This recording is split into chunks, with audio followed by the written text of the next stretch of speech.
હવે આવતીકાલના બજારની વધુ ચર્ચા કરીશું અને આ માટે આપણી સાથે જોડાઈ રહ્યા છે મોનાક નેટવર્ક કેપિટલના અર્પણ શાહ. અર્પણજી, સ્વાગત છે આપનું CNBC બજાર પર. અને આજે એક મહત્વનો દિવસ યુએસમાં ટ્રમ્પ સત્તા ગ્રહણ કરશે, પણ આપણા માર્કેટમાં આપણે જોઈએ તો આજે એક નિફ્ટીની વાત કરીએ તો ડે હાઈની આસપાસનું ક્લોઝિંગ મજબૂતી તરફનો કારોબાર આજે રહ્યો અને પોઝિટિવ નોટ પર આ સપ્તાહની શરૂઆત. તો 23,344નું ક્લોઝિંગ, તમે આ ક્લોઝિંગને કઈ રીતે જોઈ રહ્યા છો અને આવતીકાલ માટે કેવી સ્ટ્રેટેજી નિફ્ટી માટે અપનાવવાની સલાહ આપશો? Good evening, Jarna. And firstly, it's good to connect in the evening show after a very long time. જી ફર્સ્ટલી આપણે અગર નિફ્ટીની વાત કરીએ તો નિફ્ટીએ લાસ્ટ વીકમાં જે વીક ઓન વીક જે ક્લોઝ આપ્યું હતું, નિફ્ટીએ એક ડોજી કેન્ડલસ્ટિક સાથે ક્લોઝ આપ્યું હતું નિફ્ટીએ, અને જે લાસ્ટ વીકના જે હાઈઝ જે બનાવ્યા હતા એ હતા 23,391ના લેવલની આસપાસ બનાવ્યા હતા. આજના દિવસના પણ અગર આપણે હાઈઝ જોઈએ તો એક્ઝેક્ટલી એ જ લેવલ પર 23,391ના હાઈઝ બનાવ્યા હતા. સો આવતીકાલ માટે મારો બાયસ પોઝિટિવ સાઇડ પર રહેશે. રીઝન બિંગ, આજના દિવસે જે રીતે નીચેના લેવલથી માર્કેટમાં રિકવરી આવી હતી એ જોતા એવું લાગી રહ્યું છે કે આવતીકાલે પણ આ રિકવરી કન્ટિન્યુ થતી તમને જોવા મળી શકે છે. But 23,400 might act as a strong એક રેઝિસ્ટન્સ તરીકે એક્ટ કરી શકે છે. અને જો આવતીકાલે વિથ ગેપ અગર જો 23,400ના લેવલને જો બ્રેક કરે છે તો પછી ઉપરની સાઈડ પર તમને 23,600 ટુ 23,700 સુધીના અપસાઇડ ટાર્ગેટ અચીવ થતા નિફ્ટીમાં જોવા મળી શકે છે. સો બાયસ તમે પોઝિટિવ સાઈડ પર રાખી શકો છો. અને એક વખત જ્યારે 23,400ની ઉપર જ્યારે બ્રેક થાય છે નિફ્ટી, એ પછી તમે 23,600 ટુ 700ના ટાર્ગેટ માટે તમે નિફ્ટીને બાય કરી શકો છો.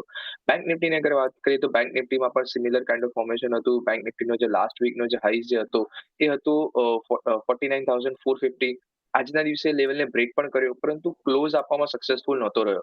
બટ બેંક નિફ્ટી એક સ્ટ્રોંગલી આઉટ પરફોર્મ કર્યું છે અને એના જે 9 day short term moving average જે છે એની ઉપર એને ક્લોઝ આપવામાં સક્સેસફુલ રહ્યું છે. તો બેંક નિફ્ટી તમે કરંટ લેવલ પર બાય કરી શકો છો અને ઉપરની સાઈડ પર 50,200 ટુ 50,500 સુધીના અપસાઇડના ટાર્ગેટ બેંક નિફ્ટી માટે એક્સપેક્ટ કરી શકો છો.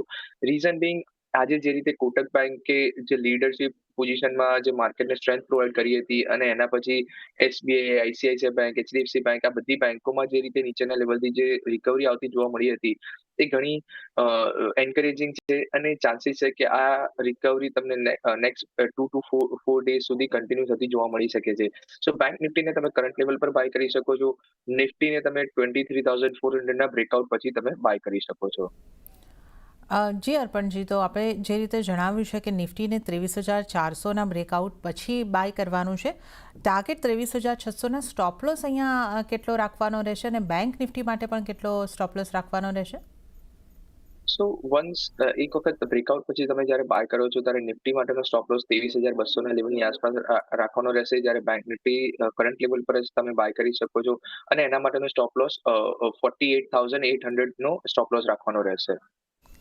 ઓકે, તો હવે આપણે અર્પણજીની જે નિફ્ટી બેંક નિફ્ટીની સલાહ છે એના ઉપર નજર કરી લઈએ. તો નિફ્ટીની જો અહીંયા આગળથી વાત કરીએ તો 23,600નો બ્રેકઆઉટ મળે છે, ત્યારબાદ બાય છે, તો આ એક કન્ડિશનલ બાય 23,600ના ટાર્ગેટ માટે અને સ્ટોપલોસ જે છે 23,200નો રાખવાનો રહેશે. અને બેંક નિફ્ટીની જો વાત કરીએ કરંટ લેવલથી બાય કરીને ચાલી શકાય છે 50,200 અને એ ક્રોસ થાય છે તો 50,500ના ટાર્ગેટ, સ્ટોપલોસ 48,800નો રાખવાનો રહેશે.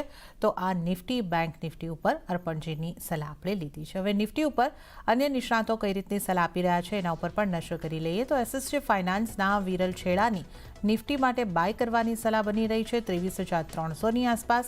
ટાર્ગેટ તેઓ જોઈ રહ્યા છે 23,500થી 23,550ના, સ્ટોપલોસ 23,170નો રાખવાની સલાહ વિરલ છેડા તરફથી. ત્યારે જ હવે આપણે નજર કરીશું જેમ ફાઇનાન્શિયલ સર્વિસીસના તેજસ શાહની સલાહ ઉપર. એમણે નિફ્ટી ફ્યુચરને ખરીદવાની સલાહ આપી છે. એમણે પણ 23,450 બાદ ખરીદવાની સલાહ આપી છે. ટાર્ગેટ તેઓ જોઈ રહ્યા છે 23,550, 23,650નો, સ્ટોપલોસ 23,350નો રાખવાની સલાહ તેજસ શાહ તરફથી. તો આપણા તમામ નિષ્ણાતો એક પોઝિટિવ વ્યૂ નિફ્ટી ઉપર રાખીને ચાલી રહ્યા છે.